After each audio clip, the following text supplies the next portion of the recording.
जिस एग्ज़ाम को आप टारगेट कर रहे हो उसका एग्ज़ाम पैटर्न क्या है, कौन से सब्जेक्ट उसमें आते हैं, सब्जेक्ट्स के अंदर में कौन कौन से टॉपिक्स आते हैं, कैसी मार्किंग स्कीम है। अगर आपने सोच लिया आईपी मैट एग्ज़ाम देना है तो कौन से सब्जेक्ट उसमें पढ़ना है, उन सब्जेक्ट का क्या पैटर्न है, क्या वेटेज है, मार्किंग स्कीम क्या है, टाइमिंग लिमिट क्या है, सेक्शनल लिमिट है या ओवरऑल लिमिट है। तो गाइज अपने इस चैनल पे आपको फाउंडेशन बैच जो कि आईपी मैट एस नाम से है, आईपी मैट SACE, वो बैच मिलेगी, उसको देखना शुरू करो। Hello everyone, guys my name is Vineet Kankre and I am your quant teacher at this wonderful channel IP mat वाला बाय PW। सो दोस्तों बेसिकली आज का सेशन अगेन एक जो ऑनगोइंग डिमांड आ रही है हमारे कमेंट सेक्शन में कि सर मैं अभी 11th स्टैंडर्ड में हूँ तो मेरे क्या स्ट्रेटेजी होनी चाहिए, मेरा आईपी मैट ये टारगेट है, ये फिक्स कर चुका हूँ मैं कि मुझे आईपी मैट देना है, तो मैं अभी 11th में हूँ तो अभी से ज्वाइन करूँ या अभी थोड़ा रुक जाऊँ आराम से 12th में करूँ। सर वो भी 12th में कब, मिड से करना होगा, स्टार्ट से करना होगा, अभी करना होगा। काफ़ी कन्फ्यूजन चल रहा है उन एस्पेरेंट्स को जो आईपी मैट देना तो चाहते हैं लेकिन अभी वो ऑनगोइंग 11th अपीयरिंग स्टूडेंट्स है। ठीक है, तो गाइज उन लोगों के लिए बेशक आज का ये वीडियो है अगेन छोटा सा एकदम इम्पैक्टफुल वीडियो रहने वाला है। नो बकवास, सीधी बात। IPMAT preparation strategy for class 11 student. तो जो अभी क्लास 11 स्टूडेंट में है ना, या बिल्कुल सोच लिया है आपने कि मैं अभी क्लास 11th में हूँ और मुझे आईपी मैट देना है, बस अब समझ नहीं रहा है कहाँ से स्टार्ट करना चाहिए, तो क्या वो स्टेप बाय स्टेप आपका थॉट प्रोसेस प्रिपरेशन स्ट्रैटेजी होनी चाहिए। गाइज एक एक करके देखेंगे, बातों को समझना और पूरी अच्छी तरीके से मैं समझाने की कोशिश भी करूंगा। सो अंडरस्टैंड, सबसे पहला तो यार जिस एग्जाम को आप टारगेट कर रहे हो उसकी डिटेल में जानकारी लेना ज़रूरी है। जिस एग्जाम को आप टारगेट कर रहे हो उसका एग्जाम पैटर्न क्या है, कौन से सब्जेक्ट उसमें आते हैं, सब्जेक्ट्स के अंदर में कौन कौन से टॉपिक्स आते हैं, कैसी मार्किंग स्कीम है, पॉजिटिव मार्किंग है या निगेटिव मार्किंग है। आजकल तो देखो आप अगर आईपी मैट इंदौर देखते हो तो वहाँ तो एक क्वेश्चंस एक सेक्शन वैसा भी होता है जहाँ MCQs नहीं होते, ऑप्शंस नहीं दिए जाते, है ना। रोहतक जिप मैट में तो खैर ऑप्शंस दिए जाते हैं, लेकिन आईपी मैट इंदौर में दो सेक्शन है, एक एमसीक्यू बेस्ड क्वांट है और एक नॉन एमसीक्यू यानी शॉर्ट आंसर फॉर्म में आपको यहाँ पे टाइप करना होता है आंसर, राइट। तो कौन से वो सब्जेक्ट है गाइज, यहाँ से शुरुआत होनी चाहिए आपकी जब भी आप कोई एग्जाम टारगेट कर रहे हो। अगर आपने सोच लिया आईपी मैट एग्जाम देना है तो कौन से सब्जेक्ट उसमें पढ़ना है, उन सब्जेक्ट का क्या पैटर्न है, क्या वेटेज है, मार्किंग स्कीम क्या है, टाइमिंग लिमिट क्या है, सेक्शनल लिमिट है या ओवरऑल लिमिट है, ऑनलाइन है या ऑफलाइन है, सारी बातें आपको जानना जरूरी है। और सबसे इंपॉर्टेंट डिटेल में सिलेबस भी जानना जरूरी है। और कोई दिक्कत नहीं, यहाँ वहाँ जाने की जरूरत नहीं, अपने इसी चैनल पे आपको पूरा आईपी मैट एग्जाम, फिर वो इंदौर हो, वो रोहतक हो, वो जिप मैट हो, और उनका क्या सिलेबस है, सब आपको यही जानकारी मिल जाएगी गाइस। बस थोड़ा सा अपना चैनल आपको एक्सप्लोर करना होगा। तो यस, अगर आप 11th स्टैंडर्ड में हो या आपका भाई बहन फ्रेंड कोई 11th में और जो आईपी मैट देना चाहता है, तो बेशक सबसे पहली स्टेज डायरेक्ट पता चला कि सर 11th में हमें पता चला कि आईपी मैट एग्जाम में मैथ्स होता है और मैथ्स में रेशियो प्रोपोर्शन टॉपिक होता है, परसेंटेज होता है, और आपने डायरेक्ट परसेंटेज शुरू कर दिया। अरे रुक जा भाई, करना प्रिपरेशन तो करना ही पड़ेगा, लेकिन पहले स्टेप बाय स्टेप जाओ। फर्स्ट स्टेप से डायरेक्ट लास्ट स्टेप पे जंप लोगे या फिफ्थ स्टेप पे जंप लोगे, गिरने के चांस है, एक्सीडेंट के चांस है। तो स्टेप बाय स्टेप जाओ, आराम से जाएंगे, बढ़िया जाएंगे। सो सबसे पहले आपको एग्जाम पैटर्न समझना जरूरी है और सिलेबस जानना जरूरी है। वे जैसे मैंने कहा अपने इसी चैनल पे आपको सब दिख भी जाएगा और काफ़ी इसके रिसोर्सेस आपको गूगल भी कर लोगे तो समझ जाएगा, ठीक है। तो पहले ये स्टेप आपको करनी होगी। दूसरी दोस्तों, फोकस ऑन कॉन्सेप्ट बिल्डिंग। जैसे हाँ, अब आपको समझ गया कि एग्जाम पैटर्न ये है, सिलेबस मेजरली आपको समझ गया है क्या है। अब अपने कॉन्सेप्ट बिल्डिंग पे फोकस करना शुरू करो। कुछ नहीं, अगर आप 11th में भी होगे तो अपनी जो 8, 9, 10th की बुक्स होगी ना एनसीईआरटी की, वो भी आपने, है ना, वो भी अगर आपने ले ली और उसका जो भी बेसिक था, फिर वो उसमें basics about percentage, basics about ratio, अगर मैं मैथ्स की बात करूँ, क्योंकि देखो मैथ्स और इंग्लिश ये दो सब्जेक्ट है। अगर आपको वैसे तो आप खुद भी एक्सप्लोर करोगे ही कि क्या पैटर्न है, क्या सिलेबस है, लेकिन आपको मैं आइडिया दे दूं, मैथ्स और इंग्लिश ये दो इंपॉर्टेंट सेक्शन है, ये दो इंपॉर्टेंट सब्जेक्ट है, इसको बहुत अच्छे से करना होगा, खासकर अगर आपका इंदौर टारगेट है तो। ठीक है, बाकी फिर एग्जाम में रीजनिंग भी एक आ जाता है, लेकिन यस इंदौर टारगेट है तो दो सब्जेक्ट, लेकिन वहां पर भी बाकी एग्जाम में भी मैथ्स और VARC यानी इंग्लिश तो रहेगा ही, प्लस रीजनिंग भी एक्स्ट्रा ऐड हो जाएगा। तो दोस्तों अपनी अब कॉन्सेप्ट बिल्डिंग पे, सिलेबस आपने समझ लिया तो बेसिक कॉन्सेप्ट बिल्डिंग पे फोकस करना शुरू कर दो। आपको basic idea about percentage, profit loss, ratio, interest, ये होना जरूरी है। लीनियर इक्वेशन कैसे सॉल्व करते हैं, लॉ ऑफ इंडाइसिस क्या होता है, एक्सपोनेंट्स क्या होता है, ये बेसिक बातें आपको जानना जरूरी है। तो कुछ नहीं, अपनी 11th की तो टेक्स्ट बुक है ही आपके पास, प्लस 9, 10th की एनसीईआरटी उठा लो, उससे अपना बेसिक क्लियर करो गाइस।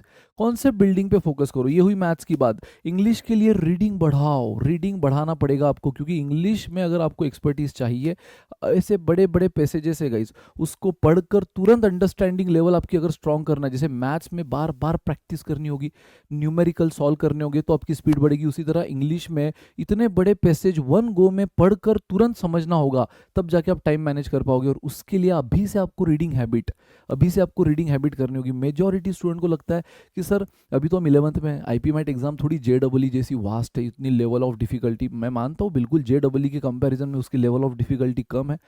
तो स्टूडेंट सोचते हैं सर आराम से 12th में करेंगे, आराम से 12th में भी मिड में से करेंगे सर, आराम जून जुलाई अगस्त सितंबर से, ठीक है गाइज, नहीं, देखो जितना जल्दी स्टार्ट कर लो ना, अर्ली स्टार्ट हमेशा आपको कहीं ना कहीं कॉम्पिटेटिव एडवांटेज देगा as compared with other students.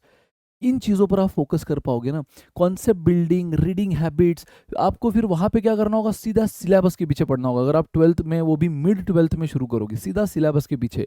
लेकिन गाइज सिलेबस के पीछे पढ़ोगे, टेम्पररी करोगे, वापस भूल जाओगे, उतनी रैंडम, उतनी क्लैरिटी अगर नहीं आई तो वापस डिमोरलाइज होगे। लेकिन यहाँ से अपना फाउंडेशन स्ट्रॉन्ग करते चलोगे ना आप, तो यस, अभी जो 12th में गाइज, अब आपको डिमोरलाइज नहीं होना है, आपके पास चॉइस नहीं, आपने अभी ये जो टाइम है बहुत अच्छी से यूटिलाइज करना है, ठीक है। तो वो आप टेंशन ना लो, जो अगर आप 12th में और ये वीडियो देख रहे हो सर अब तो हमने लेट कर दिया क्या, नहीं गाइज, जो जब सोच लिया है शुरू करना है, वहां से अब अपना डेडिकेशन दो। ऐसे भी बच्चे जिन्होंने 2-2 महीने की प्रिपरेशन में क्रैक किया है, बट ये एक्सेप्शनल होता है ना। तो आप अभी सोच रहे हो क्रैक करना है, प्रिपरेशन करनी है, अभी से शुरू करो जो 12th में हो। लेकिन जो 11th में, खासकर आज का वीडियो उनके लिए है कि अगर आप ये सोच रहे हो कि सर आराम से स्टार्ट करेंगे, तो नहीं गाइस, अगर ठान लिया है ना कि आईपी मैट देना ही है, ये आपका टारगेट है, तो अभी से शुरू करो, इन चीज़ों पे फोकस करो। बेसिक कॉन्सेप्ट बिल्डिंग, जो मैंने कहा, रेशो, परसेंटेज, ये अपनी बेसिक बुक्स जो एनसीईआरटी स्कूल की बुक्स है यार, ज़्यादा कुछ भी करने की ज़रूरत नहीं है, वहाँ से आप कर सकते हो। देन अगेन मैंने जैसे कहा कि इंग्लिश के लिए रीडिंग हैबिट्स बढ़ाओ, और रीडिंग सिर्फ बुक्स या नॉवेल्स या स्टोरी बुक्स नहीं करना है, तो न्यूज़पेपर भी पढ़ो, क्योंकि इसके दो फायदे हैं। अगेन रीडिंग हैबिट तो आपका हो ही रहा है न्यूज़पेपर से भी, दूसरा आपका जनरल अवेयरनेस भी इंप्रूव हो रहा है। क्योंकि गाइज कई बारी आईपी मैट की एग्जाम क्रैक तो कर देते हैं स्टूडेंट, लेकिन इंटरव्यू में रिजेक्ट हो जाते हैं, और इंटरव्यू में ऐसे basic general current affair related question interviewer पूछ लेता है, और वो स्टूडेंट नहीं दे पाता है, तो उनको भी लगता है ना यार ये बस किताबी कीड़ा है, ये बस पढ़ाई में है, ओवरऑल 360 डिग्री पैकेज नहीं है ये। तो अगर आपको 360 डिग्री पैकेज बनना है, तो अगेन आसपास की दुनिया में क्या हो रहा है वो जनरल अवेयरनेस भी आपको होना जरूरी है। तो न्यूज़पेपर भी पढ़ो गाइस, रीडिंग में तो बुक भी हेल्प करेगी, न्यूज़पेपर भी करेगा, लेकिन ये जनरल अवेयरनेस, करंट अफेयर में भी न्यूज़पेपर आपको हेल्प करेगा, जो आपको इनडायरेक्टली इंटरव्यू में भी काम आ जाएगा। तो अभी फिर सेकंड स्टेप, सिलेबस समझ लिया, पैटर्न समझ लिया, फिर अपने बेसिक कॉन्सेप्ट पे, कॉन्सेप्ट भी किसका, मैथ्स एंड इंग्लिश। मैथ्स के लिए ये बेसिक जो फाउंडेशन है मैथ्स का, मैंने बताया, स्पीड कैलकुलेशन, टेबल्स है ना, टेबल्स पे फोकस करना। अगर टेबल्स 10, 11, 12 तक आती है तो उसके आगे करना शुरू करो, टेबल्स बहुत काम आएंगे, ठीक है। देन परसेंट रेशो का बेसिक नॉलेज, एवरेज का बेसिक नॉलेज, लीनियर इक्वेशन को कैसे सॉल्व करते हैं वो बेसिक नॉलेज। फिर इंग्लिश के लिए रीडिंग हैबिट्स, अपनी वोकैबुलरी इंप्रूव करो, ठीक है। तो ये आपको हेल्प करेगा इंग्लिश में बड़े बड़े पैसेजेस को समझने में, और इसलिए अभी से न्यूज़पेपर भी पढ़ना शुरू करो। Third and the most important, create study schedule. Guys again preparation अगर करना शुरू कर दिया है तो रैंडम मत करो कि हाँ आज मूड हो रहा है कर लेते, फिर 2 दिन तो आपने हाथ भी लगाया नहीं वापस उन चीज़ों को, वापस 4 दिन बाद उठा रहे हो वापस, हाँ चलो यार बीच में 3 दिन का न्यूज़पेपर तो पढ़ा ही नहीं, आज पढ़ लेते वापस। वापस 4 दिन का गया, फिर से न्यूज़पेपर पढ़ा, वापस 3 दिन का गया, वापस कैलकुलेशन शुरू किया। गाइज ये नहीं होगा, इससे नहीं होगा। फिर इट इज़ इक्विवेलेंट, जो बच्चा आज शुरू कर रहा है 12th में होने के बाद, और जो बच्चा 11th में आज ही शुरू कर रहा है, अगर आप इनकन्सिस्टेंटली करोगे ना 11th वालों, इसी तरह 3 दिन गैप 4 दिन गैप में करोगे, तो आप दोनों सेम ही हो, है ना। तो अल्टीमेटली आप सीरियस फिर तभी होने वाले हो जब 12th में एग्जाम पास में आएगी तब। तो ये जो रुक रुक के गाड़ी चलती है ना, इनफैक्ट ना ड्राइव करने का मज़ा आता है, ना ही हम टाइमली अपने डेस्टिनेशन पे पहुंच पाते हैं, भले ही आप कितने भी जल्दी निकल जाओ।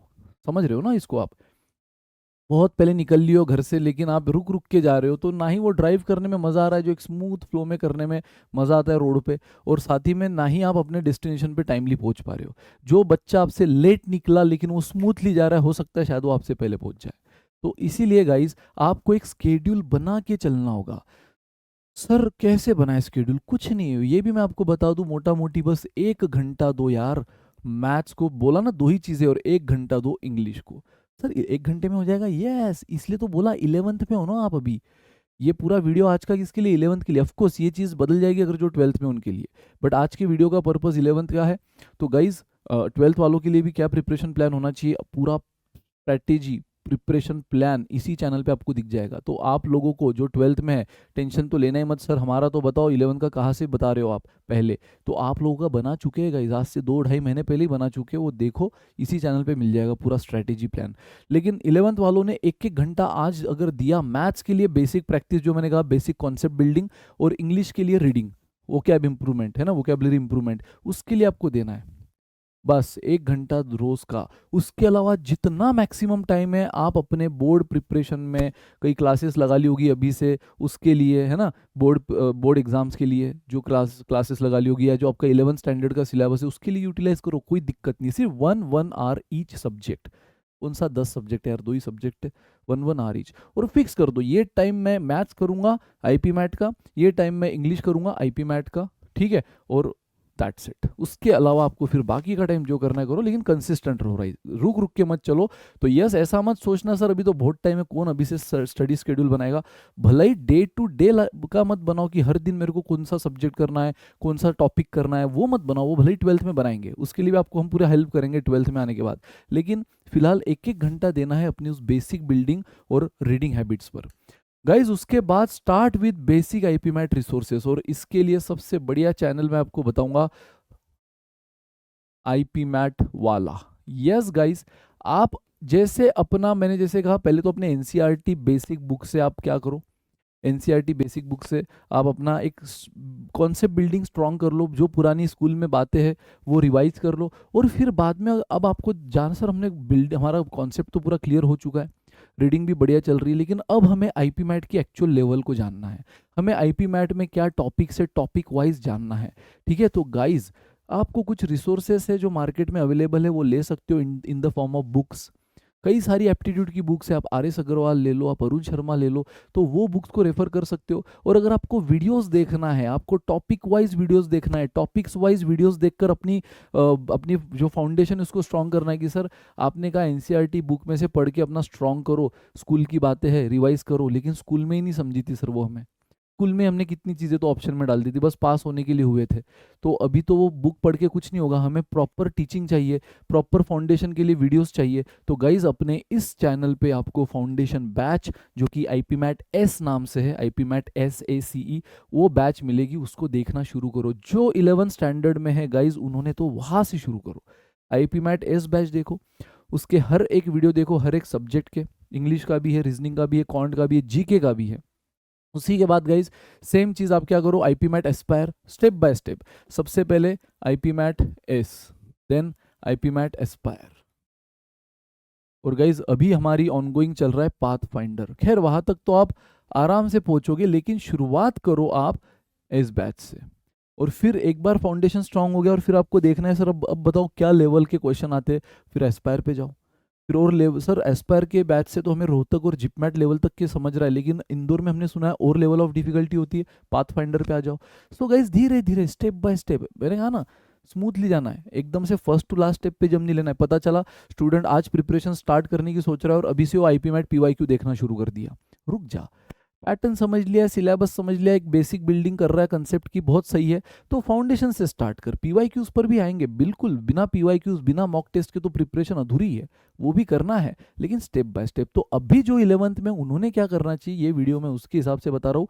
तो यस गाइज, आप अगर मैथ्स अच्छा है तो ये चीज़ें सर हमें कोई नहीं, हमारा तो बढ़िया है, फाउंडेशन एकदम बढ़िया है, सब चीज़ें, तो हमें वीडियो देखने की ज़रूरत नहीं है। तो आप यार डायरेक्ट मार्केट से, जैसे मैंने अभी कुछ नाम लिए है ना वैसी, या फिर इनके अलावा भी बेसिक एप्टीट्यूड की कोई भी बुक्स लेकर आओ और उनमें से क्वेश्चंस करना स्टार्ट करो, अगर आपका मैथ्स अच्छा है तो, ठीक है। और VRC अगर वीक है तो VRC के वीडियोस देखना शुरू कर दो, या फिर जिसका VRC अच्छा है मैथ्स वीक है उसने मैथ्स के वीडियोस देखना स्टार्ट कर दो, और VRC डायरेक्ट मार्केट में से बुक लेकर आओ और क्वेश्चन अटेम्प्ट करना स्टार्ट करो। प्रिपरेशन बेसिक प्रैक्टिस 1-1 घंटा देना है ना रोज का, तो बस वो करना स्टार्ट करो, उस 1 घंटे में VRC का 1 घंटा प्रैक्टिस, 1 घंटा मैथ्स का। जिस दिन आपको लग रहा है कि टॉपिक मुझे थोड़ा सा समझना है पहले, तो प्रैक्टिस तो बात की, तो वो 1 घंटा वीडियो के लिए यूटिलाइज करो, 1 ही घंटा देना है, कभी वही 1 घंटा वीडियो के लिए यूटिलाइज करो, कभी वही 1 आवर आप प्रैक्टिस के लिए यूटिलाइज करो। ठीक है। और गाइज दैट्स इट। तो आपने सबसे पहले, मैं अब तक क्या हुआ है बता दूं, आपने पैटर्न को समझा, सिलेबस को समझा, पहली स्टेप। दूसरी स्टेप आपने क्या किया, एक प्रॉपर कॉन्सेप्ट बिल्डिंग पे फोकस किया, मैथ्स के लिए भी एनसीईआरटी जैसे मैंने कहा, या फिर हमारी ये फाउंडेशन बैच, और फिर इंग्लिश के लिए भी रीडिंग, न्यूज़पेपर खासकर, हाँ newspaper, the Hindu, Indian express, ये पढ़ना स्टार्ट करो, करंट अफेयर भी आपका इंप्रूव होते जाएगा। फिर एक स्टडी शेड्यूल बनाते चलो, दिन का एक एक घंटा अलॉट कर दो मैथ्स के लिए, वीआरसी के लिए। और फिर गाइज ये करते करते वो आपको लग रहा है कि सर ये सब तो हो गया, कॉन्सेप्ट बिल्ड हो गया, अब हमें एक्चुअल क्वेश्चंस देखना है, एक्चुअल सॉल्व करते देखना है। इनफैक्ट जो पीवाईक्यू वगैरह है ना, वो भी हम कवर कर ही रहे हैं अब अपने इस पाथ फाइंडर में। तो इसलिए आपको रिसोर्सेस मैंने बता दिए, बुक्स लेकर आओ, प्रैक्टिस करो। अगर आपकी ये चीज़ें स्ट्रांग हो चुकी है, इंग्लिश, मैथ्स तो, और उसमें से कोई भी चीज़ वीक है, तो हमारा चैनल है आईपी मैट वाला, वहाँ पे बैच वाइज आपको वीडियोस मिल जाएंगे। एस बैच, फाउंडेशन, एस्पायर, थोड़ी लेवल अप, पाथ फाइंडर और लेवल अप, जिसमें हम पीवाईक्यूज भी करा रहे हैं। ठीक है। And guys structured guidance, yes, देखो ये तो बहुत इंपॉर्टेंट है। बहुत से स्टूडेंट को ये गाइडेंस, मतलब 90% स्टूडेंट को तो ये गाइडेंस लगता ही है आउट ऑफ 100। स्ट्रक्चर गाइडेंस मतलब क्या, प्रॉपर मेंटरशिप। अगेन अब सर आप हमें मेंटरशिप कर तो रहे हो यूट्यूब पे आकर, बट गाइस यूट्यूब पे हमारे पास टाइम लिमिटेड होता है। तो वही चीज़ हम आपको अपने बैचेस, जो हमारी आईपी मैट वाला ऐप, अगर जाओगे फिजिक्स वाला के, तो उसमें आईपी मैट वाला आप सर्च करोगे, तो आईपी मैट वाला में जो हमारी बैचेस चल रही है गाइस, है ना, जहाँ पे हम यूट्यूब में आधे पौन घंटे का सेशन लेते हैं, वही हम 2 सवा 2 घंटे का सेशन उसी टॉपिक पर अपने बैचेस में लेते हैं। तो ज़्यादा प्रैक्टिस होती है, ज़्यादा हम डेप्थ में जाते हैं, ज़्यादा हम पीवाईक्यूज करवा सकते हैं।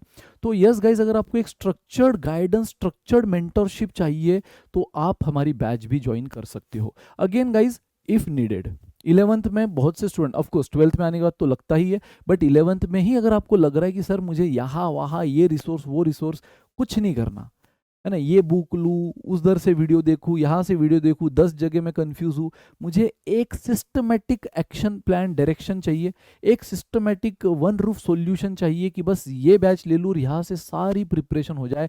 फिर मुझे प्रैक्टिस डीपीपी भी हर रोज़ मिले, हर लेक्चर के बाद। फिर मुझे लेक्चर में भी बेसिक से अलग अलग क्यों सीरीज़ देखूँ मैं, एस, एस्पायर, मैं एक ही बैच में फाउंडेशन से एडवांस तक जाना चाहता हूँ। तो अगर आपका वो टारगेट है 11 से ही करने का, तो आप 11 से भी बैच हमारी ज्वाइन कर सकते हो। ऑफ कोर्स 12th में अगर आपको लगे कि एक बार और ब्रशअप के लिए बैच ज्वाइन कर लेंगे, तो कर लेना, या फिर हमारी जो क्रैश बैचेस आएगी उसमें एक बार वो ज्वाइन करके रिवीजन भी कर सकते हो 12th में। ठीक है। तो 11 से भी आप बैचेस ज्वाइन कर सकते हो, अगर आपको अभी से लग रहा है कि सर मुझे, होता है किसी किसी को यहाँ वहाँ से करके प्रॉपर एक सिस्टमेटिक वे से समझ जाता है, किसी किसी को नहीं समझता, उसको अंडर वन रूप सब चाहिए होता है। तो बैच ज्वाइन कर लो, एक प्रॉपर मेंटरशिप, प्रॉपर गाइडेंस आपको मिलेगा। तो यस, इफ नीडेड आप हमारी बैचेस भी ज्वाइन कर सकते हो। And last but not the least, which is most important, बहुत अंडररेटेड वर्ड है ये, कंसिस्टेंसी, लेकिन बहुत इंपैक्टफुल वर्ड है ये। कोई भी रिजल्ट बिना कंसिस्टेंसी के कभी नहीं आएगा इन एनी फील्ड गाइस, वो स्पोर्ट्स हो, वो एक्टिंग हो, वो आपका स्टडी हो, जो भी फील्ड हो, जो भी फील्ड हो, बिना कंसिस्टेंसी के रिजल्ट नहीं आएगा। तो कंसिस्टेंसी, जो कि मैंने कहा काफ़ी अंडररेटेड वर्ड है, लेकिन बहुत इंपैक्टफुल और इंपॉर्टेंट वर्ड है। तो बिना जो अगर आपने स्केड्यूल बना लिया, जैसे मैंने कहा था 1-1 घंटा देना है, बस 2 दिन, 8 दिन, 15 दिन, 20 दिन दिया और उसके बाद दे ही नहीं रहे हो, तो फेल है फिर, है ना। अगेन, जो चीज़ें आपने शुरू करी थी, आईपी मैट एस बैच शुरू करी थी, फाउंडेशन देखना शुरू किया था, बस 2 वीडियो देखे, उसके बाद देखे ही नहीं, आगे सीधा एस्पायर बैच पे, आगे सीधा अलग टारगेट पे। तो गाइज अगेन फिर कोई मतलब नहीं, कर रहे हो तो पूरा करो, सिस्टमेटिक करो, कंसिस्टेंसी से करो। तो यस, इस पूरे जर्नी में आप 11th में हो, आप 1.5-2 साल, पौने 2 साल बाद एग्जाम देने वाले हो, तो सोचो आपको कितना कंसिस्टेंट रहना जरूरी है, और करना पड़ेगा। तो रिजल्ट वही लाता है ना। तो वही, इस भीड़ से तो मैक्सिमम लोग नहीं कर पाते। तो पहला काम तो, अगर इस मैक्सिमम भीड़ को पीछे छोड़ना है, तो अपने प्रिपरेशन में कंसिस्टेंट बन जाओ, है ना। आधे से ज़्यादा लोगों को तो आपने वहीं से पीछे छोड़ दिया, तो आपको कंसिस्टेंट रहना पड़ेगा guys. So this is all about today's session. जो क्लास 11th में गाइस, शुरुआत करो पैटर्न को समझना, सिलेबस को देखना, फिर अपना एक बेसिक बिल्डिंग, पुरानी स्कूल की बुक्स, पुरानी स्कूल की नोट्स से बेसिक बिल्डिंग करना, न्यूज़पेपर पढ़ के अपना रीडिंग हैबिट बढ़ाना। ठीक है। उसके बाद अगर आपको एक प्रॉपर एक स्टडी स्केड्यूल बना लेना है, 1-1 घंटा डिवोट करना है मैथ्स इंग्लिश के लिए। उसके बाद अगर लग रहा है कि सर अब समझ रहा है, सब चीज़ें बेसिक बिल्ड हो चुका है, अब हमें थोड़े कुछ कंटेंट चाहिए, तो हमारे आईपी मैट वाला पे बैचेस वाइज आपको बोल दिए, फ्री रिसोर्स है वो भी। अगर आपको स्ट्रक्चर्ड मेंटरशिप चाहिए, गाइडेंस चाहिए, तो हमारी पेड बैचेस भी 11 से ले सकते हो। 12 में ज़रूरत पड़े तो रिपीट करो रिवीजन के लिए, या फिर क्रैश बैच ले लेना तब, या सबसे इंपॉर्टेंट ये तो सब करना ही है, लेकिन सबसे इंपॉर्टेंट कंसिस्टेंसी के साथ। So this is all about today session guys. I hope आपको मजा आया होगा, और आने वाले दिनों में और आपको किस चीज़ों पर वीडियोस चाहिए बताते रहो, सो दैट हम आपके सामने उन वीडियोस पर स्ट्रैटेजी लेकर आते रहेंगे। Thank you so much guys, bye bye, good day, take care, enjoy.